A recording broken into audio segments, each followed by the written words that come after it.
Warriors Don't Cry, Chapter 8. Governor Faubus didn't ask for federal troops, but they are up in his face anyhow, Grandma said as we sat watching the arrival of the 101st Airborne Division early Tuesday evening. We were transfixed as we listened to newsmen describe the power of that very special military unit. 52 plane loads, C-123s and C-130s have brought 1,200 battle-equipped paratroopers to Little Rock to see that integration is carried out at Central High School without further violence. For the first time ever, Grandma placed dinner on trays in front of the television so we could hear President Eisenhower speak to the nation. Let's put things into perspective. He is our president, and he happens to be talking about us. The whole world's watching. Why shouldn't we? She said. Speaking from the White House, President Eisenhower said he sent troops because mob rule in Little Rock menaces the very safety of the United States and the free world. Later, Governor Faubus came on television to give what one reporter described as a pleading speech. We are now an occupied territory. In the name of God, whom we all revere, in the name of liberty we hold so dear, in the name of decency, which we all cherish, what's happening in America? I can help you figure this out, Mr. Faubus, Mother Lois shouted at the screen. The president has called your bluff.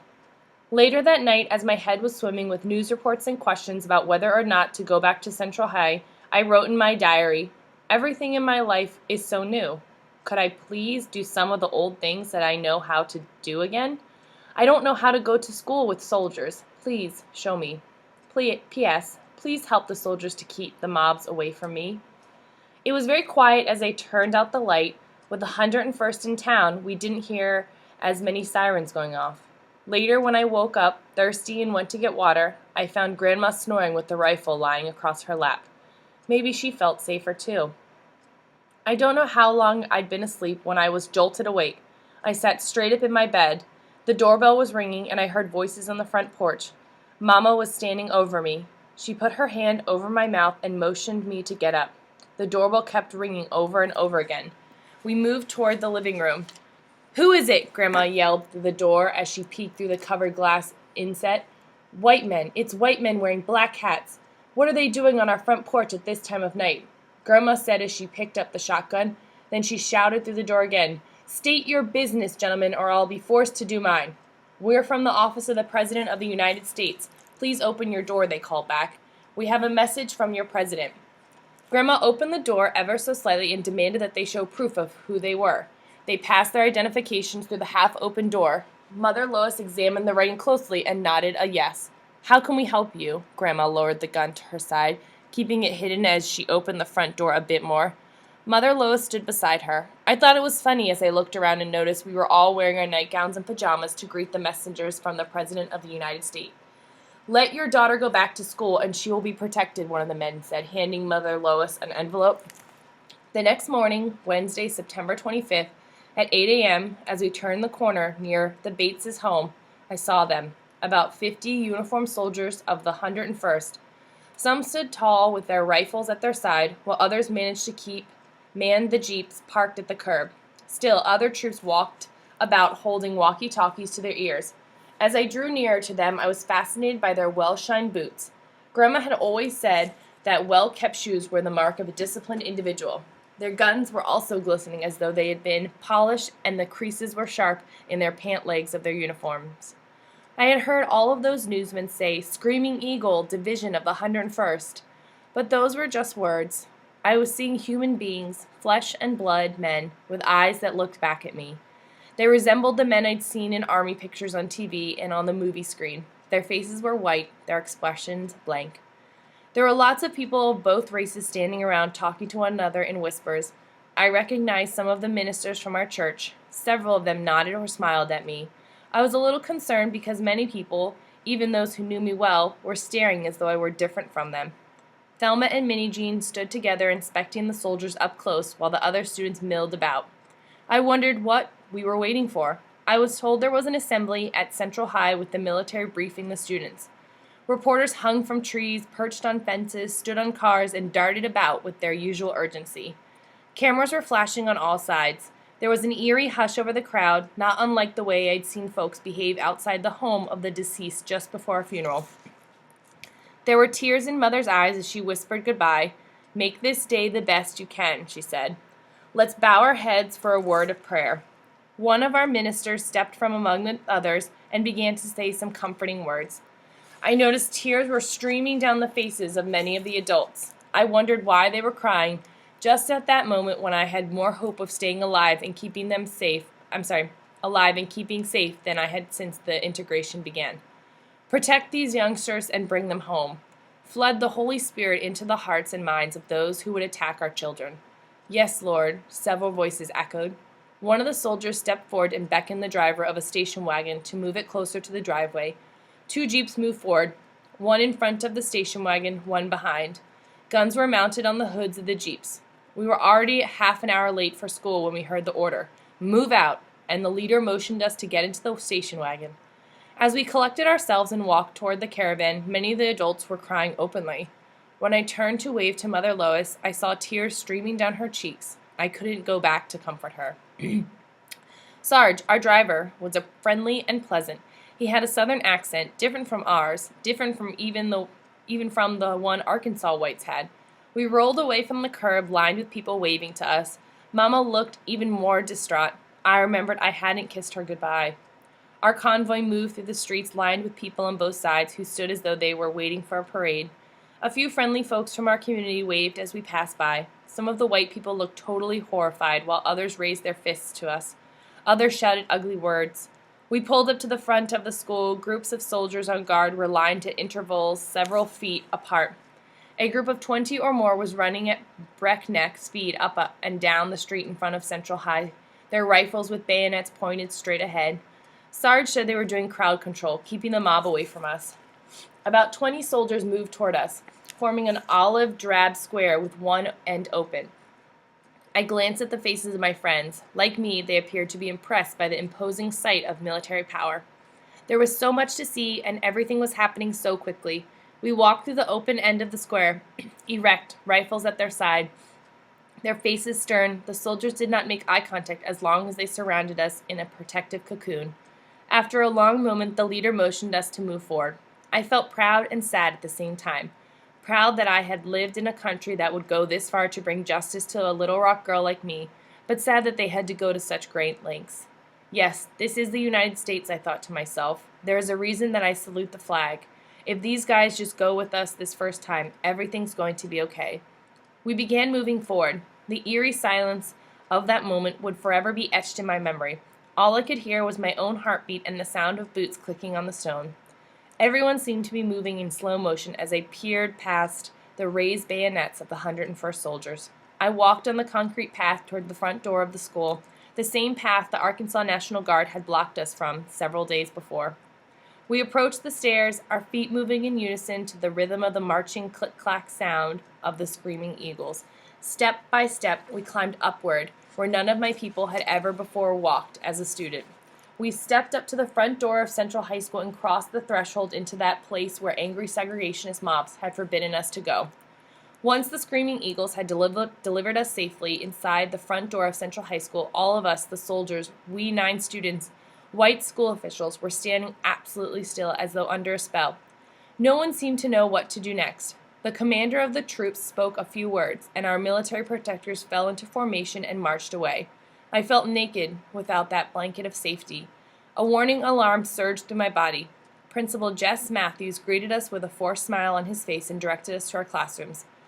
It was then that I saw the other group of soldiers. They are wearing a different uniform from the combat soldiers outside, but they carried the same hardware and had the same placid expression. As the 9 of us turned to go our separate ways, one by one a soldier followed each of us. Along the winding hallway near the door we had entered, I passed several clusters of students who stared at me, whispered obscenities, and pointed. They hurled insults at the soldiers as well, but he seemed not to pay attention. My class was more than a block away from the front door, near the 14th Street entry to the school. I saw other 101st soldiers standing at intervals along the hallway. I turned back to make sure there really was a soldier following me. He was there all right. As I approached the classroom, he speeded up, coming closer to me. "Melba, my name is Danny." He looked me directly in the eye. He was slight of build, about 5 feet 10 inches tall, with dark hair and deep-set brown eyes. "I'll be waiting for you here. We're not allowed to go inside the classroom. If you need me, holler. My heart skipped a beat as the classroom door closed behind me. I looked back once more and saw Danny's eyes peering through the square glass inset in the door. The teacher beckoned me to take a seat near the door where I was in full view of the soldier. I was one of about 20 students. You all just gonna sit here and let this end come in here like this? I'm leaving. Who's coming with me? A tall, dark-haired boy paused for a moment, looking around the room. At first, there was silence, but no one left. I took my seat, hoping to settle down and focus on the classwork. Sunlight flooded into the room through a full bank of windows along the far wall. It was a beautiful morning. I tried hard to concentrate, turning myself into what the teacher was saying, and as she continued her discussion of diagramming sentences. What a stroke of luck. Mother had played a game with Conrad and me, teaching us diagramming at an early age. It's convenient to have a mom who is an English teacher. You ugly and think just because you got those army boys following you around, you're going to stay here. I swallowed a sadness lump in the back of my throat.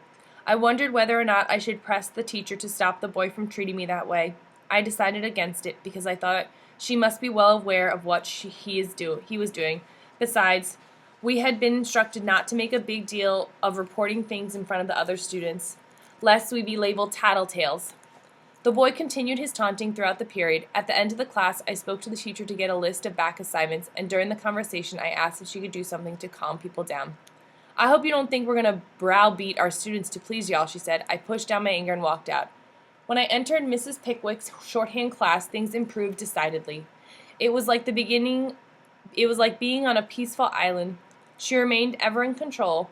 There were a few whispered, nasty remarks, but no outbursts. Her no-nonsense attitude didn't leave room for an unruly behavior. En route to the next class, I had to use the restroom. I had put it off as long as I could. I had hoped I could pull it off until I went home. It was what I dreaded most because the girls' restrooms were so isolated.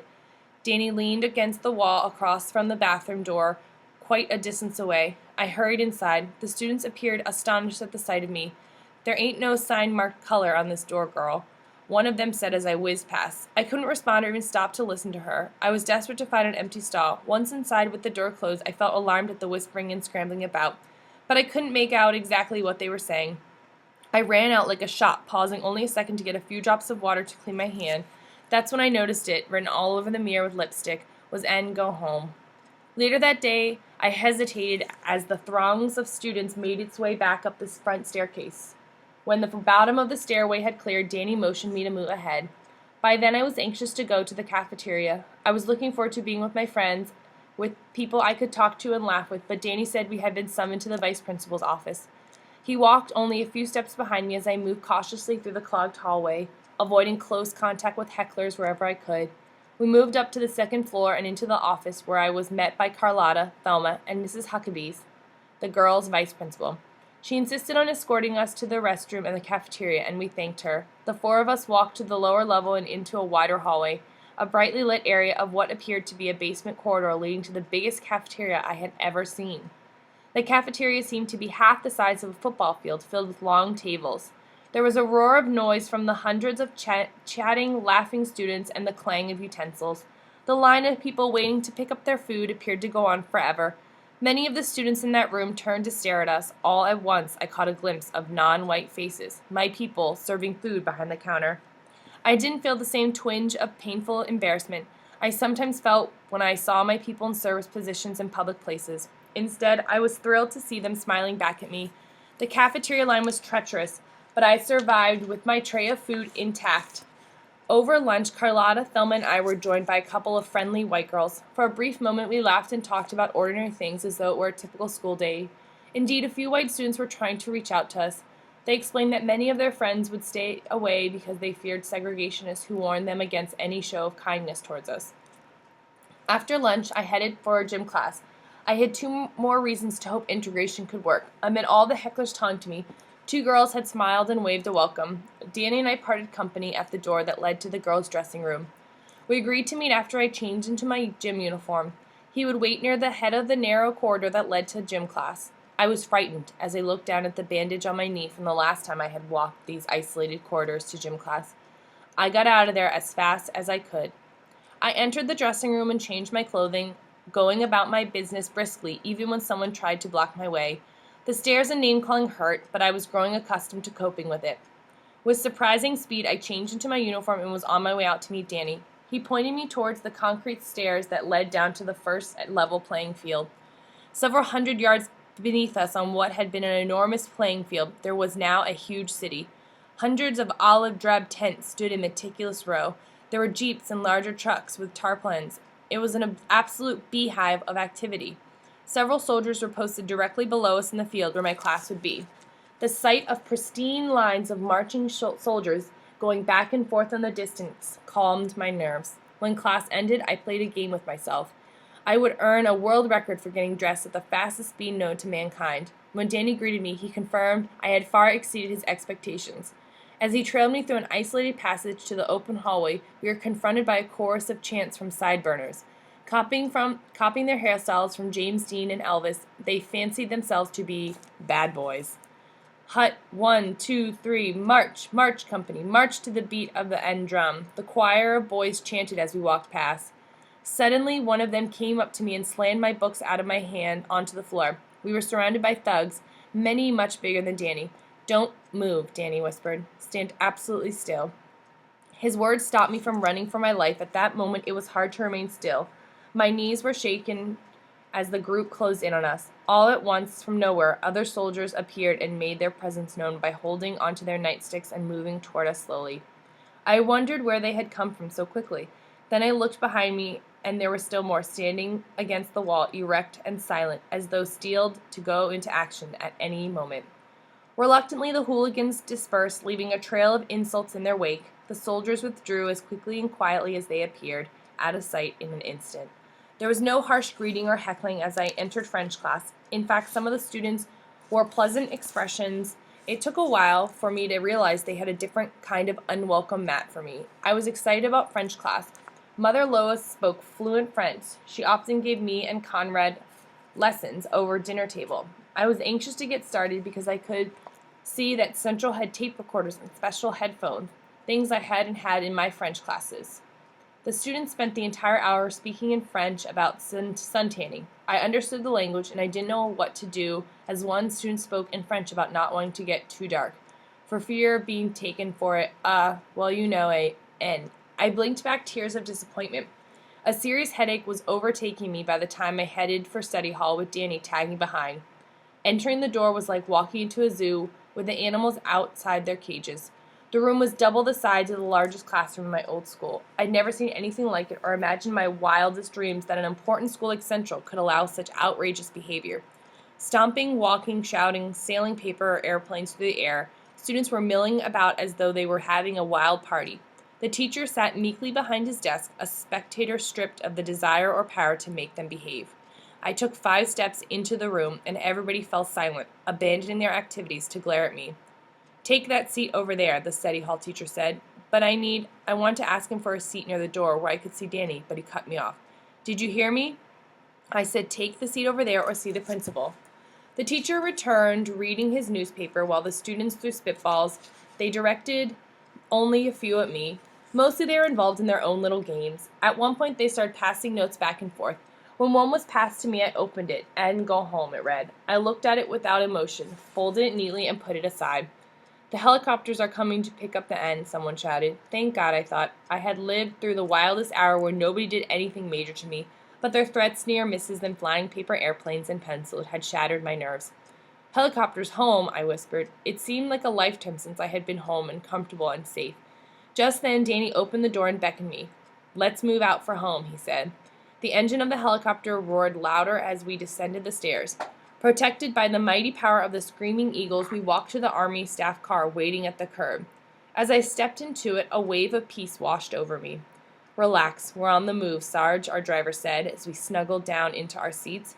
The convoy was the same as it had been that morning. In front, the open jeeps filled with soldiers, a machine gun mounted on its hood, with a similar vehicle behind us. As we pulled away from Central High, I looked back to see students gathered on the school lawn, staring at us as though they were watching a parade they hadn't known was coming their way. For just one tiny instant, I even felt a twinge of sympathy for them. "Y'all have a good day, did you?" Sarge said, making polite conversation. We all gave our different version of the same answer. Good isn't exactly the word to describe my day. All right, depends on what you mean by good. My mama told me there'd be days like this one.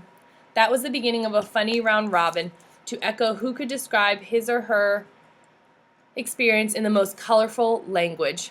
The ride home brought the joyful relief I had awaited all day. At times, our stories halted at all laughter as we noticed someone's eyes filled with tears. There were tales of flying books and pencils and words that pierced the soul, but there were also descriptions of polite students who volunteered to sit beside us or offered to lend back homework assignments or flashed a warm smile just when we needed it most. Our respite was all over too soon.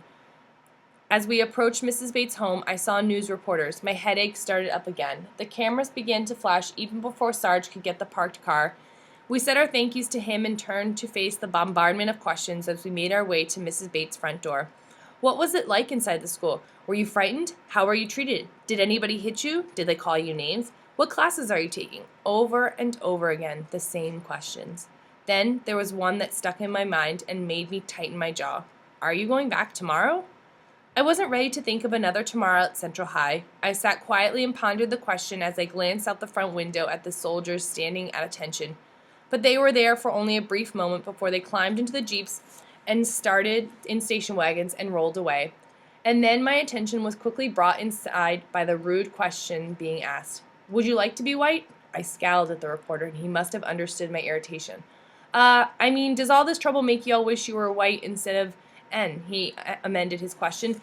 Do you wish you were N? I heard the angry words roll out of my mouth. I'm proud of who I am. My color is inconvenient right now, but it won't always be like this. I said what I felt, despite the fear that it would be considered talking back to an adult. Can you write as well as you can speak? A slender, dark-haired man asked. I don't know, I answered. Why don't you try it? I'm Stan Optowski of the New York Post, and this is Ted Poston. Here's my card. I would like you to write what you're thinking, and I'll see to it that it's printed. I looked at them. Poston was the same race as me. Yeah, sure, I can try. I took the card from him, told myself I owed him a favor. If reporters hadn't been covering our story, we might have been hanged. News of our demise would be a 3-line notion buried on the back of a white newspaper.